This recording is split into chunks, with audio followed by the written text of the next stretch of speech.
येतोय हा एकूणच एकूणच मुंबईमध्ये चालता पाऊस पाहता की नाले तुम्ही अशा विशिष्ट समस्यांना सामोरे जावं लागतं, जसं की चेंबूरमध्ये परवा घडलेली घटना की बसवरती व्हॅनवरती लहान मुलांच्या व्हॅनवरती झाड कोसळलं, त्याच्यामध्ये एका चिमुकलीचा जीव गेला.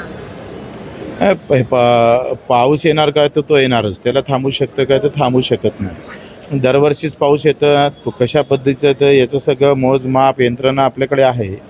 त्या सोयीनं आपण काम करणं गरजेचं आहे. प्रशासनाच्या काही चुका असेल तर सरकारनं त्याला निर्देश दिले पाहिजे आणि पुन्हा पुन्हा ह्या गोष्टी होणार नाही याच्यावर काळजी घेतली पाहिजे. म्हणजे परवा घटना घडली याला म्हणजे त्याचा निषेध असं होत असेल तर फार चुकीचं आहे. त्याला जे काही जबाबदार असेल, कारण आता रस्त्याच्या बाजूनं झाडं असेल तर ते जीर्ण झाले काय, त्याला कापाची गरज आहे काय, हे विचार केलाच पाहिजे ना. सर, राजकीय ह्याच्यातला प्रश्न की सचिन अहिर आल्यामुळे शिवसेना जी आहे ती ताकदीने निश्चितच मजबूती आल्याशिवाय राहणार नाही आणि सचिन सोबत सचिनची टीम सुद्धा आल्याशिवाय राहणार नाही.